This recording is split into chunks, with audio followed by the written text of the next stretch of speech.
All righty. I just want to say good evening, good morning, and good afternoon if you guys are watching on replay. My name is Mary Fox. I've been an action figure photographer for about 14 years now, and I'm talking to some of my friends tonight about what we think action figure photography or toy photography in general is going to look like in the year 2033. 38, sorry. I just missed up on my math there.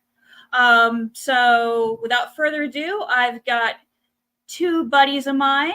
We've got Toy.Father, Chris, and we also have Jessie Feyereisen. Say hi, guys. Hello, hey, everyone. How's it going? Thanks for having us, Mary. Yeah, thanks for having us. Happy to be here.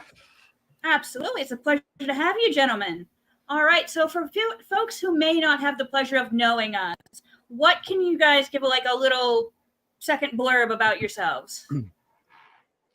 I can start. Well, I'm Toy.Father. You can find me on Instagram at Toy.Father. I haven't done it in a while, and we can talk about that when we get into it, but that's how I started with toy photography. A big collector of toys, as you can see from my background. But I also do I'm a part of what we call the Toy Daddies with Yimboreviewseverything and No Chewing. And we do a show on Wednesday for the TPC Top 10. And we have a lot of fun together. That's Wednesdays at 9 p.m. Eastern Standard Time. That's just me. That's just me.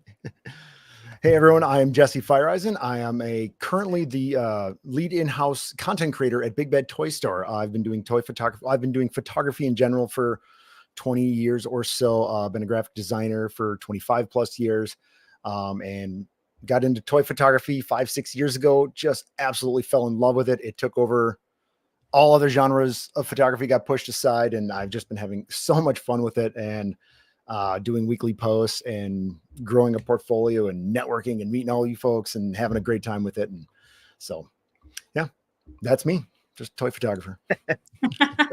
just a normal or everyday toy photographer, just like the rest of us. Exactly. Oh, it looks like we got Machu Toy saying hello. Hey, Machu. What's up, Machu? Pleasure to have you this evening. Hopefully we get some more people popping in. But the first thing that I wanted to talk about, and this is going to be a little bit freewheeling. We definitely want the chat to get involved, to definitely have some ideas of what's happening in 2038.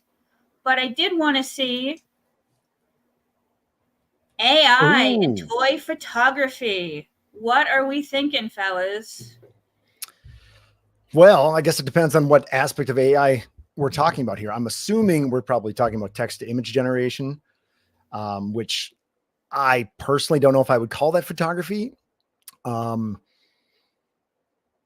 guess that's just my opinion. But I do use AI powered tools often in my photography. If you're a photographer out there, if you're using a mobile phone or any of the modern cameras that have been out in the past 5-7 years, there's probably AI powered algorithms going on inside them. If you're shooting with your cell phone, there's definitely processing going on in there. That's totally fine. I'm a Photoshop user of 25 plus years. So there's a lot of new AI powered tools, like the remove tool. I use that one quite often for, getting rid of stands and maybe extending a crop a little bit more. But yeah, it's definitely changing. It's definitely going to change the world here in the next couple of years. It's going to change things. So. No, absolutely. And I just want to say that is AI. I'm not taking credit for that at all. I just as an example, this afternoon, I went to DALL-E and I'm like, come up with AI that's taking picture of an action figure. And I was like, you know what? I feel particularly safe. I don't feel threatened by these at all. And kind of to Jesse's point, any kind of editing that you're doing now has some kind of AI engine in the background. I mean, but what I do is if I was going to use text generated imaging, that's usually for me, it's like a rough sketch. If I'm just like creating stuff off the top of my head that I want to make in the future, then I would do that. Sure. But I wouldn't type up three sentences, have it pop up something and say, yes, this is my picture, I did that. I'm like, no, not really. You really didn't do that. Yeah. Yeah. You had assistance It from a is. program. You're absolutely right, Mary. It is great for previs and inspiration and things like that. It's also great for, a lot of us, there's so many great dio makers out there now that are doing amazing work. And a lot of us don't have the skill or time or space to do that. So AI is also really great at generating, like your background images that you can put on a TV or print out or Photoshop in.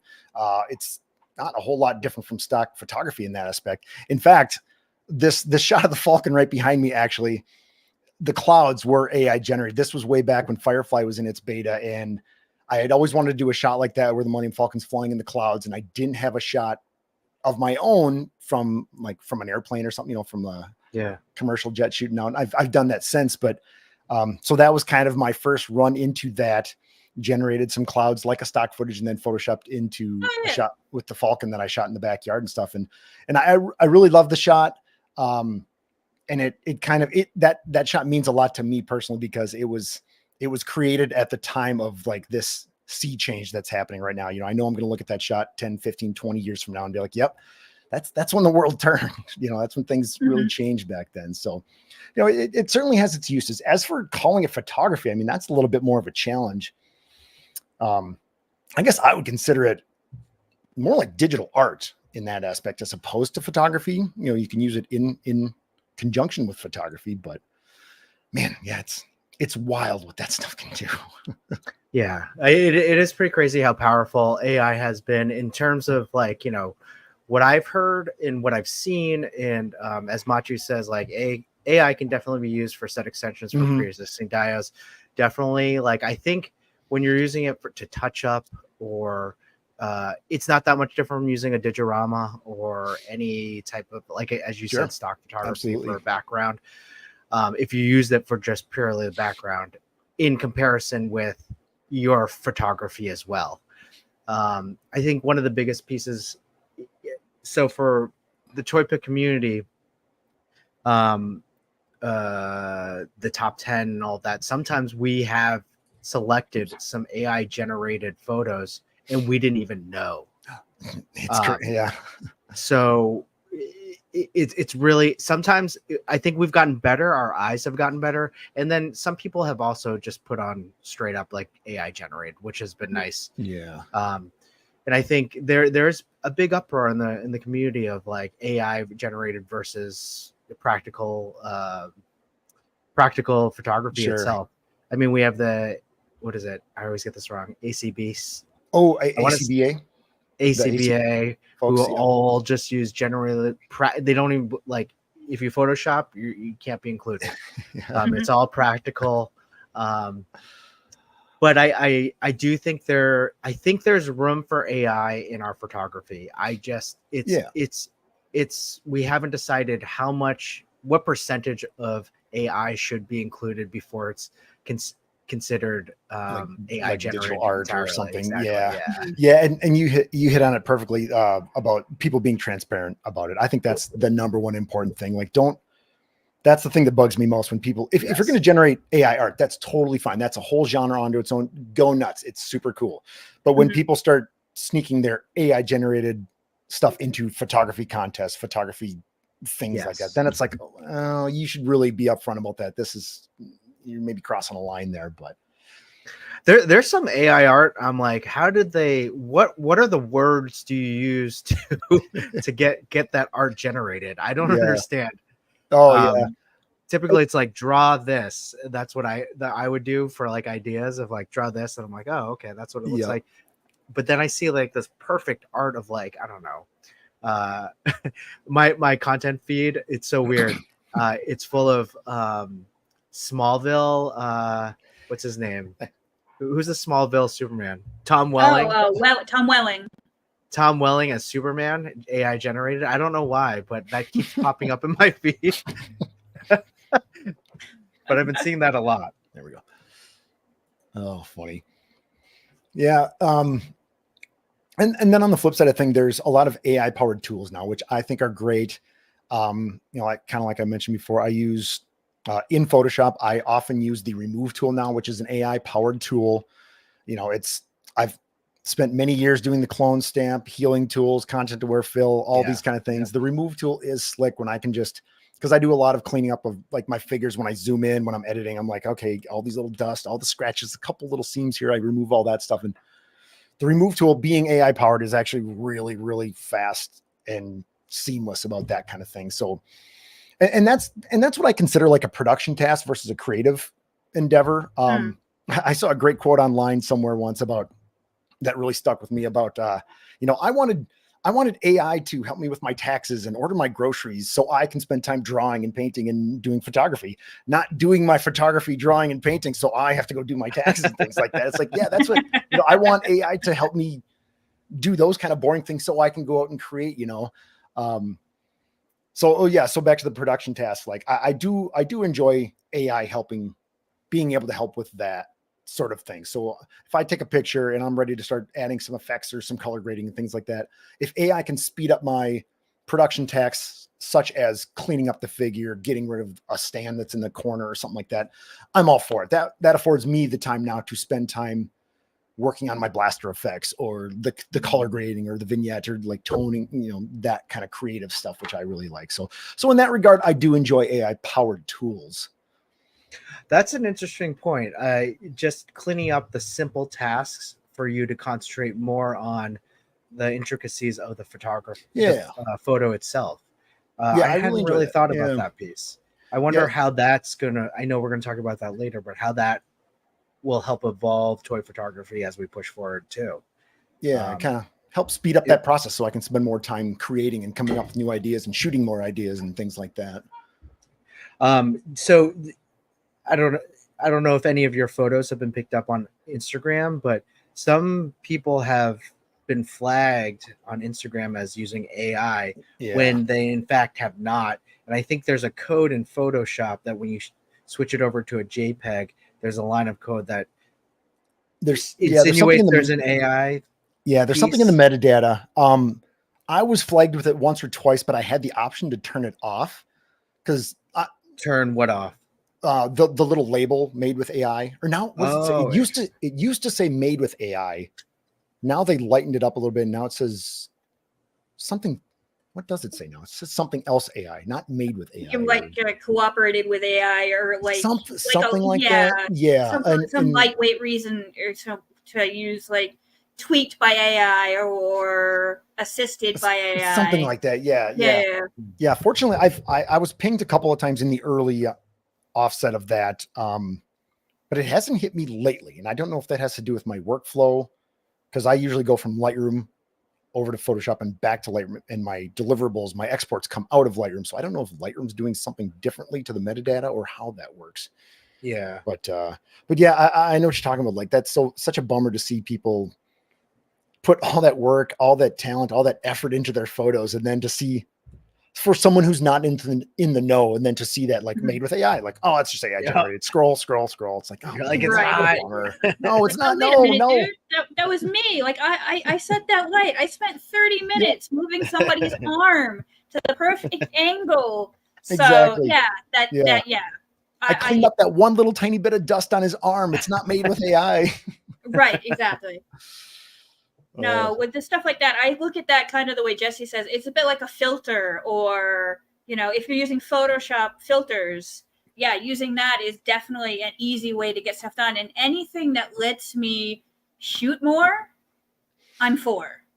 Yeah, sure. Anything that makes it look nice, and you can take it, to different ways that you wanted to go with it as well. It kind of frees up your head to kind of go, well, all right, well, I've got all the basics cleaned up.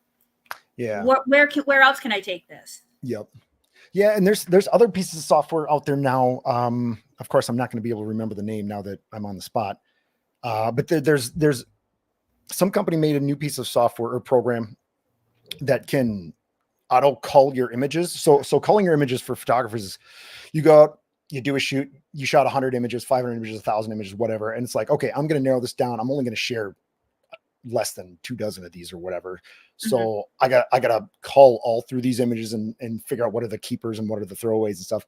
And there's now software that is AI powered that supposedly learns your style. You upload a bunch of images to it, it learns your style, and then it'll like, okay, here's the shoot I just did. Here's 100 shots. Can you help narrow it down to like the top 3, the top 10 or whatnot? And I'm like, I've never used it, but that's an interesting use case for AI. And I'm curious. I almost do want to try a demo of it just to see, would I agree with what AI thought was the best out of my batch of photos that would deserve to be edited and, and then shared later on. I thought that was kind of unique. There's a lot of AI powered noise reduction type software now. I'm not a stickler about noise, but some other photographers are, that do a really good job. If you have to shoot a shot in low light and at high ISO and has lots of noise and grain in your photo, it'll clean that out it'll clean up the noise without softening the image or attempting to soften the image, keeping the details of things. So there's a lot of interesting AI powered tools, but to kind of come full circle, I guess that's where I love AI as far as creating art with AI. It honestly just doesn't do it for me. I don't feel attached to that image if I didn't really have my hands in it, Yeah. With those auto-generated cleanup areas that you were talking about, Jesse, don't you feel that some of that is subjective to whatever the AI might be or whoever is creating the AI content? Because sometimes you would want to leave some of that noise in, or some of just from a creative standpoint, right? Absolutely. Yep. You're absolutely right. Yeah. Like I said, or like I was saying, I'm not a stickler for noise. I, in fact, enjoy a little bit of noise and texture in my photos. I often put noise back into my photos after the fact. And I'm not afraid to shoot. That's getting a little off topic here, but that's one of the things I always tell new photographers. I'm like, don't worry about shooting at ISO 100. You can shoot well above ISO 100. It's okay. There's no rule that it's fine. Nobody's going to notice that noise anyway. Cameras are really good these days about that sort of thing. By the time you shrink your image down to tiny Instagram thumbnail size, nobody's going to know. It's just not that big a deal. But yeah, you're right. It'd be interesting. It's interesting to find that line between what the AI thinks you want versus what you really want, and I guess the whole point of AI, artificial intelligence, is that it would learn that over time. I suppose you just feed it the data, it learns your style, but man, that kind of takes all the fun out of it, though. That's what I enjoy doing here. That's why I'm here to like choose the pose, choose the lighting, choose the style of the photo and stuff. Right. That's what we're all here for, I guess. Yeah, it's a bit like having, like, don't get me wrong, I like cruise control in my car, but I still want to be able to control how fast I'm going any given time. Good point. Yeah, good analogy. Yep. But no, I started trying. Was it Luminar? Is that one of the AI ones? Yeah, Luminar AI, Luminar Neo. Yep. Yeah, I've got Luminar Neo that I kind of have started goofing around with, and I kind of like some of the ideas that it comes up with, where it does some color changes. It kind of does like the denoise, as like you were talking about. It can also do spot generation, like kind of like the generative fill from Firefly. It can start doing some of that stuff as well. Sure. Where it's like, that's cool. I still want to have control over it. Like, I don't mind cruising at this speed, but I still want to be able to be like, nah, this looks much better, and I'm going to stick with this. So a good little trick about generative fill, I like in Photoshop, when people think generative fill, they often think of like creating an entire image or like creating an entire image. But actually a great use for generative fill is, like I was saying earlier, removing the stands, removing distracting objects. A lot of people would argue, myself included, that photography is a subtractive medium. It's all about removing distractions. If it doesn't help the photo, it probably hurts the photo. So let's get rid of it. And generative fill is actually really great about that, removing distracting objects, all the dust that I was talking about earlier, the stands. Even if you have characters that have like real hair, you get the little flyaways. It's really slick to just kind of draw along those flyaways, and boom, it just gets rid of them. Really slick, and those are the kind of things that like are the AI tools again that help make our jobs easier, or our creative hobbies easier. Yeah, man, I go back and forth on AI. Like sometimes I love it. Sometimes I'm not a fan of it. Whatever I say today, I might tell you something different 6 months from now. Who knows? Right. Sure. I think as long as we're in the driver's seat at the end of the day, I think that's kind of the most important thing. It's great to have all these bells and whistles and being able to like tweak the dynamics as much as we want. As long as at the end of the day, it's us doing 90% of the work and then the AI doing like the last boring 10. Yeah. Yeah. I want AI to do the work. I'll do the creative. That's kind of where I'm sitting, I think. Precisely. But so speaking of future and AI, what are we guys thinking about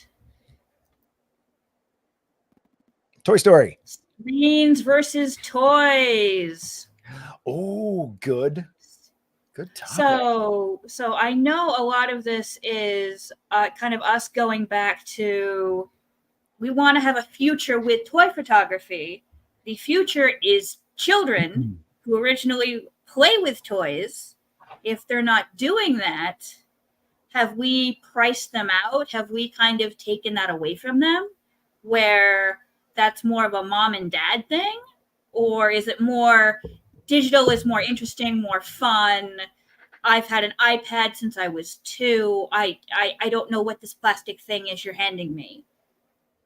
Yeah, great question. Now I don't have any kids, but I have nieces and nephews.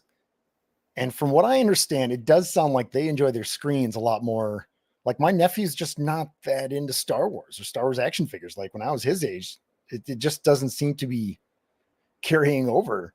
Yeah, go ahead. So, I mean, I have 2 kids, two girls, and they did play with toys. I mean, we didn't introduce screens for a very long time, but they're older now, 11 and 8. So they do have their own screens. They do like to dabble in collectibles, like, oh, nice. What are they called? Hatchimals, or those like little like blind box things. Okay. And I think that's because of maybe myself, and I like getting those things, and whether it's like Pokemon cards or things like that. But they do like to play with them, and they see that I do toy photography every once in a while, and that they took toy photos too when they were younger. Nice. As well, which is fun. I think when it comes to screens itself, I was watching the 60 Minutes thing, and if you look at the number one profession in the area of, if you ask like 8 to like 15-year-old, what do they want to be when they grow up? It's a YouTuber. Mm-hmm. So when we're talking about screens, I think about like content creation and what that's going to look like when my kids are older. Like, are they going to be? They might be into toys, but maybe not toy photography. It might be purely for content creation in terms of what are you going to do with the toys. I mean, I'm on YouTube and we talk about toy photography, but we also talk about a lot of toys. So that's kind of shifted for me too, in terms of toy photography versus content creation for YouTube. So that's where I see a lot of it, because a lot of kids watch YouTube. My kids don't, but a lot of kids watch YouTube. So I think if that's where it's going, that's where it'll probably go. As for toy photography, I feel like the screens itself lend itself to maybe into digital art, such as photography, because of the cameras and the integral integration of every iPad has a camera, every phone has a camera. So it does take. I do think, when I think about like you, Jessie, Mary, like Machu Toy, like you guys have like you have an eye for it, right? You think about it. I mean, this is your profession. Like these are. So it does take a specific person with those set of like details and skills that gets dragged into photography or any of the arts, right? Yeah. So I do think there will still be there. In terms of just interest in toys. Yes, the interest in toys they're not like how we were. Like they don't play toys like how we did. However, there are a lot of toys out there for kids. Like, and it's still a big business. So the kids are still buying them, even if they're not my kids. They're still buying them. No, definitely. Especially with seeing some of the stuff in the aisles, like Ninja Turtles is back, but Ninja Turtles has never gone anywhere, which Yep.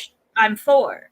Transform. There's these evergreen properties, but Yeah. are kids catching on to them, or is it more just adults going like, "Oh my God, this is the toy I couldn't grab when I was 9 because of Guilty. stuff." That's fair. That's Yep. fair. That's fair. I mean, I do feel like there are more. Every time I go to Target, there are more 40-year-olds like myself in the toy aisle. So Oh, sure. Yep.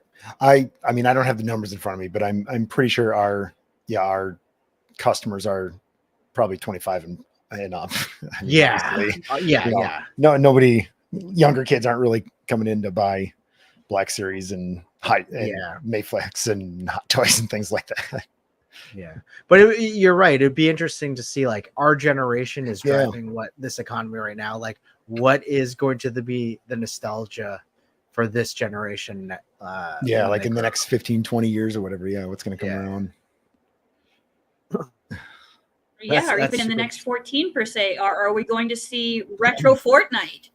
Is Fortnite going to stick around enough Probably, where yeah. we're going to see it be retro, like we've seen with like the Power Rangers? Are we going to see Yeah. them, have different properties that they really like that are going to stand up? Or are we just going to keep recycling the same stuff that we liked and just hope that they like it back? Yeah. Yeah. Probably a little column A, a little column B. Yeah, I mean, exactly. so here's a great example. Like, I was too old for this. There was a show called iCarly. Totally too old for that show. Didn't know what it was about. My kids started watching it, and then there's a revival of iCarly. Well, that just came on like a year ago, where she's all grown up. I'm like, didn't this show just start and end? But I guess there's like a 10-year gap between it. So I felt extremely old because I'd never watched a show. It was never in my generation, and yet they're doing a revival like show for it, and it didn't make any sense to me. Also, what also made me feel really old was at work. This happened like a year ago. I had a 20-something-year-old. I was like, "Oh, what did you do this weekend?" And they said to me, "It's like, oh, my girlfriend and I watched this really old show. Maybe you've heard of it. It's called Friends." I'm like, yeah. Oh, I was like, it was like that Spider-Man. Oh. Like, have you seen that really old movie, Star Wars? oh, ouch. Oh, So what? man. Yeah. So what? I mean, I guess what is it going to be for what is time the next anymore? 20 years? Jeez. Yeah. Right, exactly. But no, it'd be kind of really cool to see what they see in 14 years or 15 years or whatever as cool to kind of have their own wave of culture. Like, because I know Fortnite's big, Minecraft, Bluey. a I lot bet of computer games.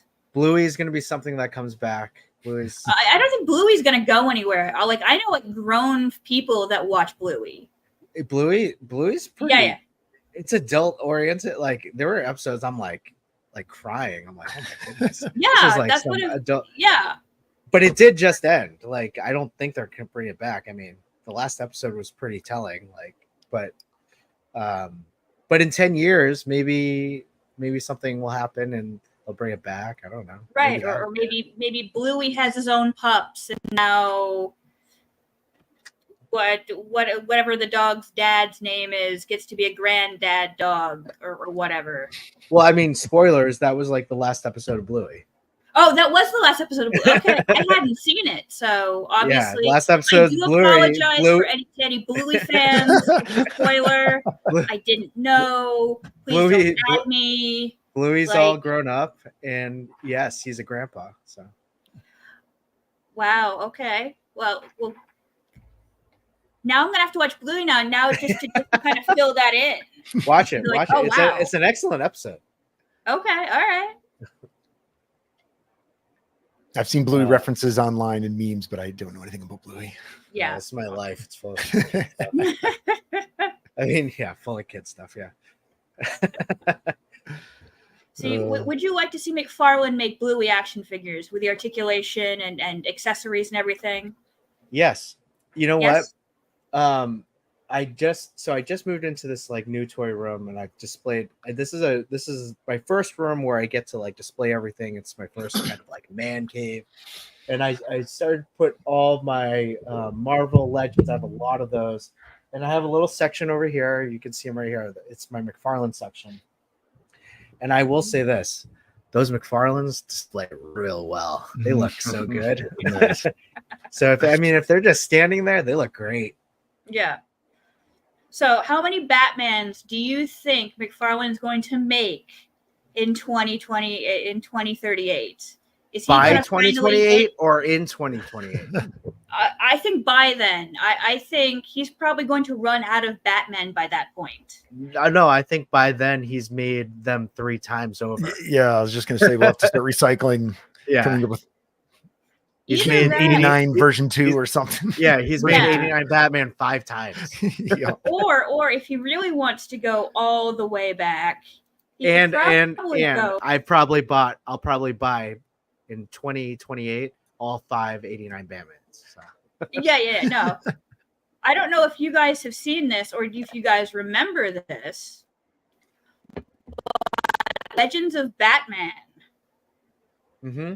This Yeah. would be probably the next place. If I was going to be Todd McFarlane, this is where I would go. Pirate Batman, Crusader Batman, Batman on a horse, Look at that. Yeah. The Oh, that's Dark good. Rider. the Dark Rider. This They was did- they all just did stuff the- done back in they just did the- '94. They just did the Night Quest one. Yeah, Uh, because that was when Batman got his back broke. That was Mhm. all that. But there you got. I mean, they Nightstand, just you did got that Nightwing. Batman. Yeah. They've got Samurai Batman. Like if he ever runs out of Batman to make, Silver obviously Knight, look at that. Silver Knight right here. This is a Target exclusive. I'm calling it now. This is going to be a Target exclusive in the next 5 years. There's only going to be several of them made. And it's going to be one of those ones you have to chase down. That will go for 4 times as much on eBay. I'm down. But personally, who doesn't want Batman as Green Arrow? I was almost gonna say Yeah. that looks like an elf, like a Lord of the Rings elf Batman with the bow and arrow and a Yeah, green it- tint yeah. or something. DC It's is bringing basically- back Elseworlds, so I'm sure that's going to cash in a lot of different variants of Batman. I mean, of any toy. I mean, what's the one that just released? It's like an amalgam of Batman, Superman, and Green Lantern. It looks so cool, but Yeah, I'm just trying to remember what the name of it was. I forget the name of it. But I mean, yeah, it's those 3 characters put together, and it looks like really cool. Dang. And then obviously that goes into where are we going to get our toys in the future?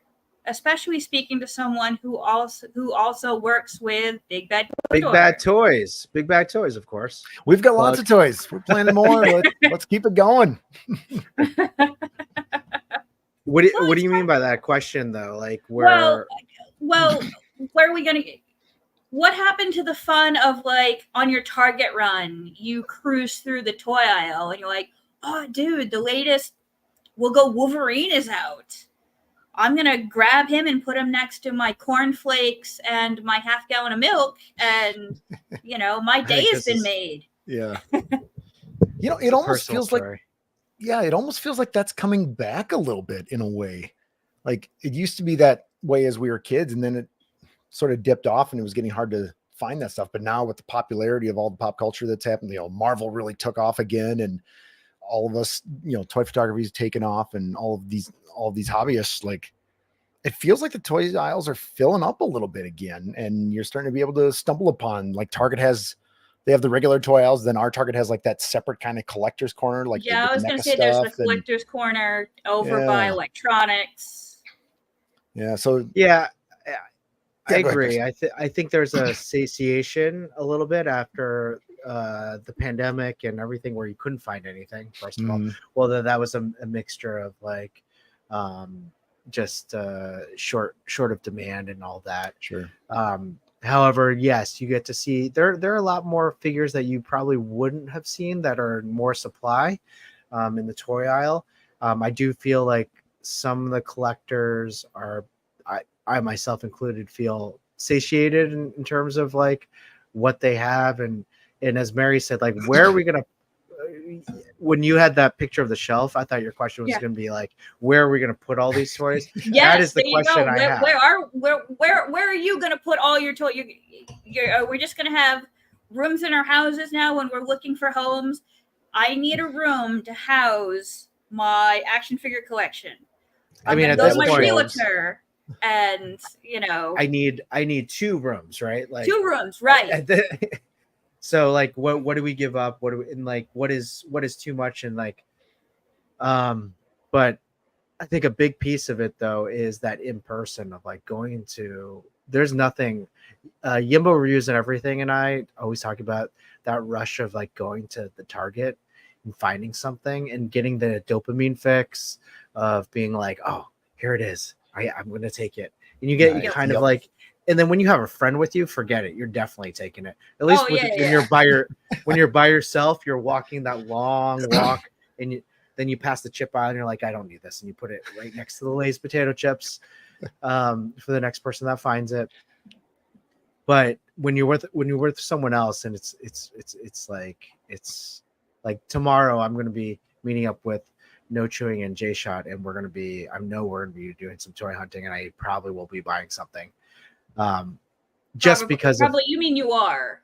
Yes. Let's just be honest. You are going to buy something. I mean, just having those people with you, and it's just really exciting. And you can share that experience with them. That's something that's very exciting. I mean, I do feel that I don't think that will ever go away, because when I was 7 years old, I remember hanging out with my grandpa, and he's like, do you want to go to Child's World with me? I'm like, yeah, let's go. And I forget why he did this, but he's like, all right, I want you to grab whatever you want. And it was like the Super Friends or Superheroes. Mm-hmm. And they had like it was like top to bottom, like Superman, Joker, like Batman, all of them. And I picked up so many of those. And my cart was full. And I went home and I watched TV. I didn't even touch them or play with them. And my grandfather called me down, and what he had done was taken them all out and had stood them out on the table. And then we started playing with toys together, and that was a lot of fun. That was great. Very cool. See, so like that memory will be in my head. And if you go in the toy aisle, you see a lot of kids just dragging their parents through the toy aisle. So I don't think that will ever change. I hope not. No, I would be that's not a future I want to see. I definitely want there to be room for all of us in the toy aisle, just to kind of like grab stuff and kind of share those reactions of, oh my God, did you know this figure does this, or do you know the story behind this one, or just being told the story behind it, even though you know it because it was the same story when you got the figure. I mean, Jessie, is it different for you? I mean, do you still get to go? Do you still go to those? I know working for like an online toy store is a little different. Yeah, definitely not as much as I used to.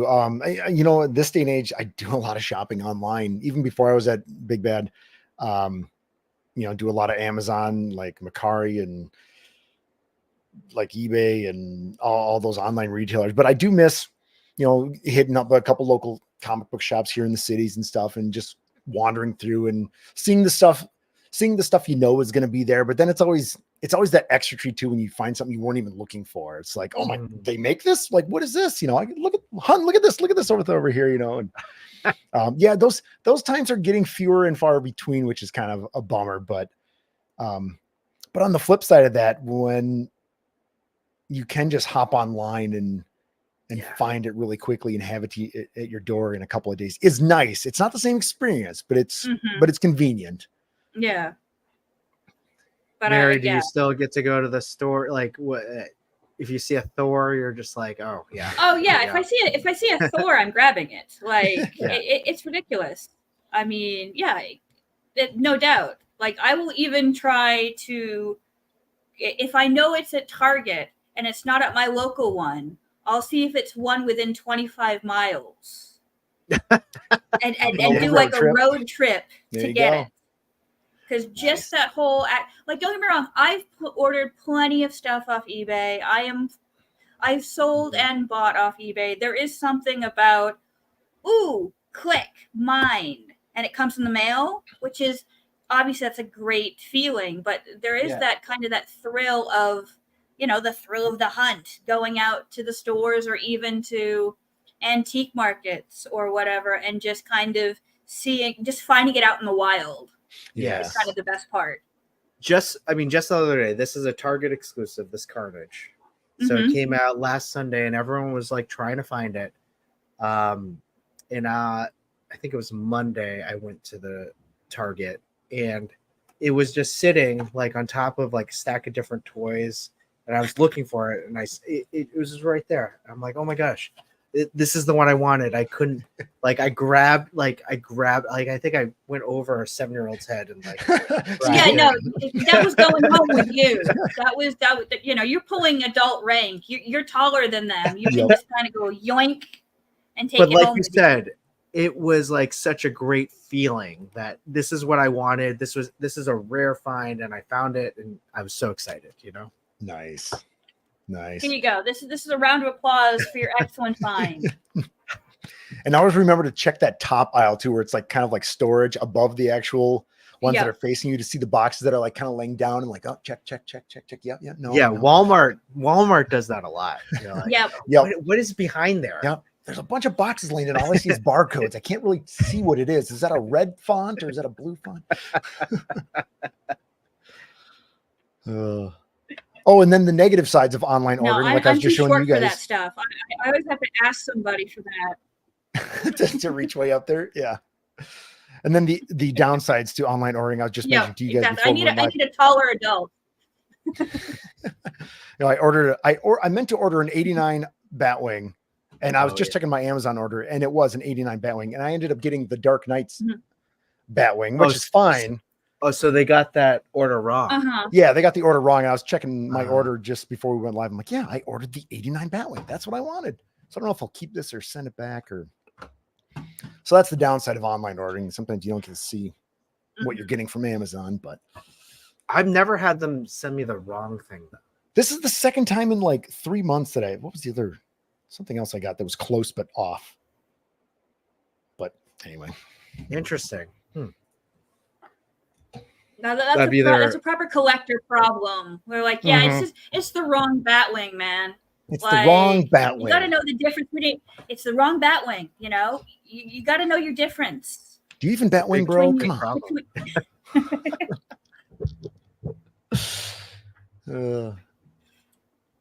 No, but it's fun collecting. That's why we're all here. Yeah, absolutely. So how do you guys think the future is going to change in sharing what we love, especially with, the proliferation of other networks like Vero or Blue Sky, Photo app, all these other ways besides just Threads and Instagram, and I'm going to call it, but I'm not going to call it X. But I still call it Twitter. Twitter. Different ways of sharing and making sure, people that we can collect, people that love the art form and can show it off to people. Yeah, that's a good question. Of course, the uprising in social media over the past decade or so has, for all its faults, has also had many, many great things. I mean, look at us all today. We're getting to meet people from across the country and people with similar interests that we would have probably never met in real life. And now here we are networking, sharing our love of this sort of thing. That's such a great thing. So it'd be, how could social media grow? Like you're saying, Mary, it's really hard. Oh, no, go ahead. I think unless. Can you hear me? Can you guys still hear me? Were you talking? Can you hear me? I can hear you. Oh, Chris, can you hear me? Sorry, something happened with my audio. No, go ahead, Chris. Keep going. Sorry, No, it's all right. I was just saying, yeah, social media bringing us all together. How is social media going to expand? I guess I don't really know. I almost can't even imagine. But that's about all I had, Chris. Go ahead. Yeah. Okay. Sorry. Yeah. Really, I mean, yeah, it's like, what is the next step, right? And that's what they're trying to develop. And like, the only thing I can really see is that if it's something like TikTok, it's probably like whatever like the next TikTok is, like in terms of like reels based, videos based Video. Yeah. Yeah, it's not going to be photo based. So like, Vero was a good experiment. I thought it would have been really cool if we could, switch over to that. But I don't see anything like that, unless they somehow make it very interactive. So yeah, true. How, I don't know, but like interactive photo based app. Yeah. And it'd be nice to see a little bit more freedom with like the formatting of our photos and things like that. Like Instagram has it locked down so hard with the aspect ratios and things, where at least on like Twitter and I think Threads, you can at least click on the image, kind of see it full screen, zoom in if you like, and look at the details and see a what do you call it? A row of images that are different aspect ratios, different sizes, and kind of browse that stuff. Where I'd like to see more of that. It's such a bummer that Instagram locks you into one aspect ratio and you're kind of stuck with. I mean, I love Instagram. I do like it, but I do. It's not perfect. None of them are. Have you guys looked into photo? I don't think I have. No. So they're on Threads, but they're called Photo. FOTO. They're in private beta right now, but they should be going public shortly, where it's supposed to be strictly just photos. Interesting. It's called Photo? It's called Photo. Yep. And you said they're on they're an app. Yeah, they're on Thread. You can find them on Threads. Okay, you can find them on Gotcha. You can find them on Threads, but they do have like their own app on the App Store. Oh, they do? Wait, how do you spell the photo? Is it? So it's photo with an F. FOTO? FOTO. Yep. It should be like a red logo with an F in the middle of it. Some of it may still be in private beta. I do know it's supposed to go public here shortly. Speaking of Threads, how do you guys feel about Threads? I'll definitely look for that. I hate that it's linked in with Instagram and with Facebook. I kind of hate how everything has to be linked into each other. It's almost to the point where you should have it, but you should also kind of have your own site. Yeah. Just always kind of have your own site. So if, let's say, someone decides to buy your favorite social media platform, you're not going to lose all the fans or whatever that you've created. Yeah, I mean it's nice. It feels like another Me Too app. It just doesn't. They're trying to. I don't know. That's another problem. The more of these that come out, the more spread thin we get, and it's hard to. Yeah, it's so true. Like when one of the most challenging things about the way I do toy photography is keeping up with my weekly posts. I cast such a wide net. It's a lot of hours in the week putting it on all the different social media apps and managing it and trying to reply to everyone and answer questions. And the thought of another app, I don't know. I know. Yeah. You're right. I don't know. I just thought it'd be something nice to try just because I've still not committed to like Instagram. It's fine, but I feel like I've flatlined. I feel like I've just completely, unless I start making reels. When I start making reels, everything like there, I had 400%. I've had 400% increase in people that found me just by doing a reel today. It was me for like 30 seconds talking about this evening. Sure. Where I just kind of want something where I can put my photos. And I mean, we do have the Discord through Toy Pit Community has a Discord, and I find that's a nice kind of enclosed walled garden where you can, be invited, but you have all these other people that like the same thing you do. But you could also attach it to, I'm on 5 different Discords. It's one app, but I'm already in 3 different communities where I don't have to worry about missing out on something. Yeah. It kind of niches down a little bit more. It niches down a bit more. Yeah. That's kind of how I am on Facebook groups as well. I think there's not only do I post on my Facebook, but then there's multiple toy photography Facebook groups, other genres of photography, behind the scenes stuff, portraits, macro, you name it,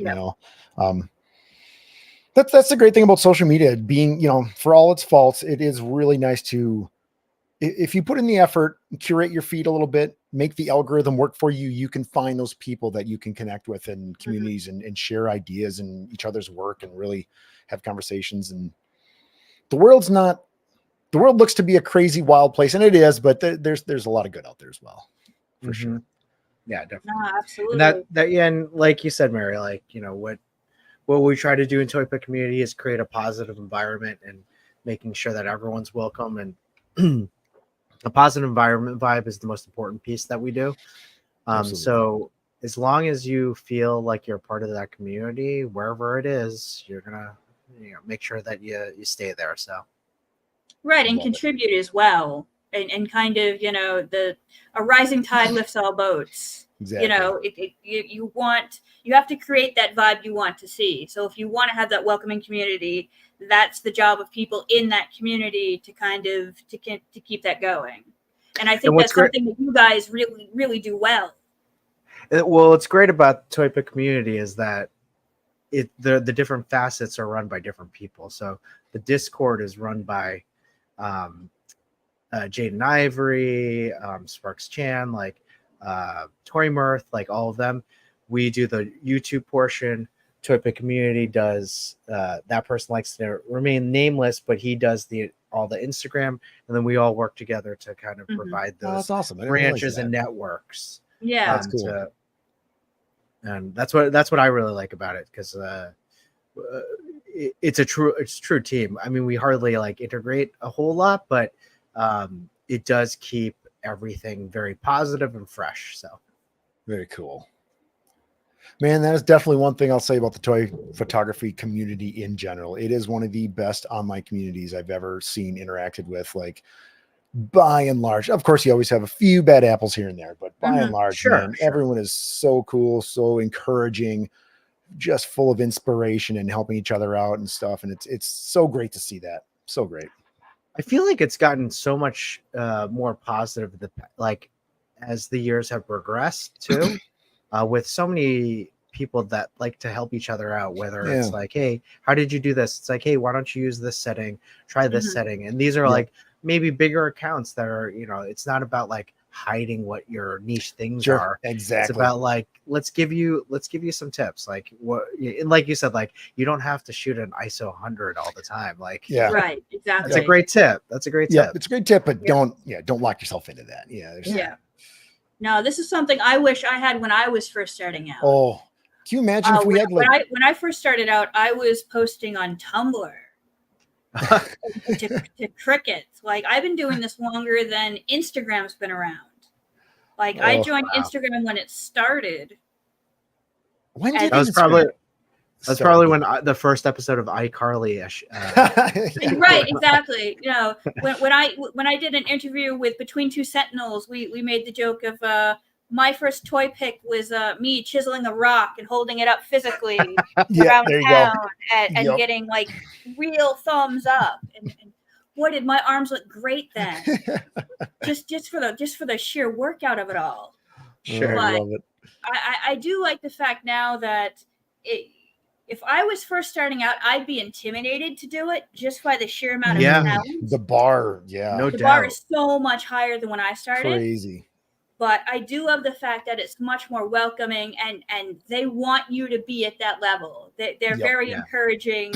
You can ask people questions. I know, like, Sir Dork is well known in his tutorials. He's so nice. He is. Yeah, one of the nicest or guys. yeah, or Work More or Less, or there's like a whole Yeah, bunch of Jason's these guys that have awesome. been doing it for a while, and I want to see more people that have been doing it a while be online. I feel like I haven't heard of anybody doing this for 14 years, or at least being vocal about doing it for 14 years.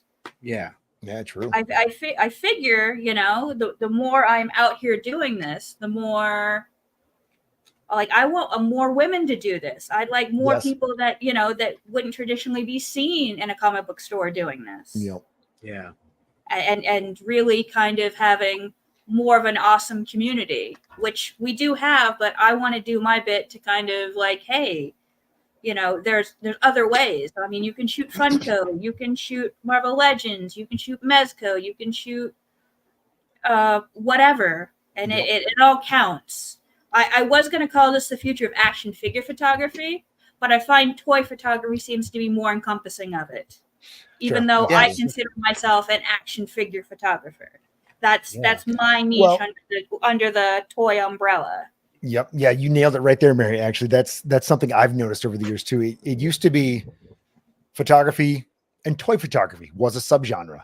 Now Mhm. toy photography has exploded into all its own little subgenres that you just mentioned, you know, and it's fascinating to see it grow like that. Now there's so many different, from action figures to the Funkos that you said, to miniatures, to the dios, to, man, there's just so much cool stuff out there. It's just grown. No. Definitely. So is there anything you guys, in closing, is there anything you guys would like to see in the future? How would you like to see this shake out for our last 4 minutes? That's a good question. I wasn't prepared for that. 1 second. That's why I'm good at this. This is why I do this. Yep. No, I love it. I love it. I you know, it like people are always going to have their crutches, right? So like I feel like for so long there was the toy collector, and then there were the photographers. And so what toy photography allows me to do is play with my toys in a way that I've never been able to play with them, create scenes. And I'm not a good artist. I'm not. But toy photography allows me to do the things that I can't do paper or pencil, right? Mm-hmm. So that's what I love about toy photography, and that's the creative side for me. I think that toy photography will always be there now. It'll just evolve a little bit, because we're like I said, there's always going to be the collectors. I'm always going to be collecting. There are going to be people that collect different things. So I think when they get older, they're going to be like, all right, what can I do with my toys? Whether it's maybe it's making reels, maybe it's doing something interactive with my toy, or taking pictures. But I do think there will be some media that will be there, whether it's photography or video. Yeah. And Chris, don't sell yourself short. Your photography is art. You are an artist, sir. You're very talented at it. So don't sell yourself short there. I appreciate it. Um, yeah. Some people look at art the way people look at the Olympics. It's cool, but I can't do that. But I think it's true. You want to make art, do it. I think we do have this highlight reel mentality. If it's not super awesome, then it sucks. If I don't have 100 followers, then it sucks. So I really think that Sir Dork has a great video on that, like of like likes. Mm-hmm. He's like, you know, if 10 people like your video, that's like, hey, great. It's like 10 people walking to you on the street and saying, hey, I like your photo. Hey, I like your photo. Yeah. Hey, I like your photo. 10 is a lot of people. Like 6 is a lot of people. Mm-hmm. Yeah. Like, sometimes, like, let alone like, you know, that first photo you get 60. Oh my goodness, 60 people saw my stuff and liked it. That's crazy. But yeah, you're right. Don't get caught up in the numbers. Get caught up in why you're doing it. For sure. Precisely. Yeah. So Jesse, what do you think? Yeah, so I was thinking about it a little bit there. I think what I would love to see toy photography grow and be seen outside of toy photography. I think there is so much incredible talent in this genre. My feed has been filled lately with unbelievable posing, composition, lighting, editing, like there's a lot of talent in this genre, and I'm afraid that people outside aren't quite seeing that yet, people outside of our circle. And I would really love to put toy photography out there more to other eyes. I can't tell you how many times people see what I do and they're like, "Oh, that's toy photography." Oh, and I'm like, "Yeah, it's a whole thing. Look at all these people doing all this stuff, you know?" And they're like, "Wow, I'd never had any idea that was a thing." And it's like, yeah, I would really like it to stretch its wings and get out there a little bit more and be recognized and appreciated for what it is and all the talent that's there and what people are doing. I think Mitchell Wu is doing a great job with that. He just opened up his gallery. He for him, it's the photography aspect, not so much collecting toys or anything. He very much concentrated on that craft. I think he was one of the first people to put that on the map with his Disney Plus episode. Yeah. Yep. I do think that I lost my train of thought. Who else was would be pushing the envelope there? Well, yeah, Mitchell Wu is probably one of the people that I would say for sure. Yeah, definitely one of the tent pole figures. And Sir Dork previously mentioned, like I love what he's doing out there. He's getting the word out there. He's teaching people how to do it, and he's the nicest guy. He's doing a great job of it. Like I love seeing these tent poles in our. I was almost going to say, well, yeah, in our community, getting out there and doing that sort of thing. Absolutely. Yeah. Well, gentlemen, I do want to thank you very much for your time. This has been fantastic. Thank you. Thank you for having us. Yeah, Mary, thanks for the invite. For sure. Yeah, really. Absolutely. And guys, if you're still watching, let us know if this is more stuff that you want to see. I like doing these interviews. I like doing more smaller, in-depth stuff that we don't usually cover. So I want to thank Chris, Toy.Father, and Jessie from Jessie Feyereisen. And hope you guys enjoy the rest of your day, evening, or wherever you are. All righty. Thanks, everyone. Thanks, gang. Thanks, everyone. Have a good night.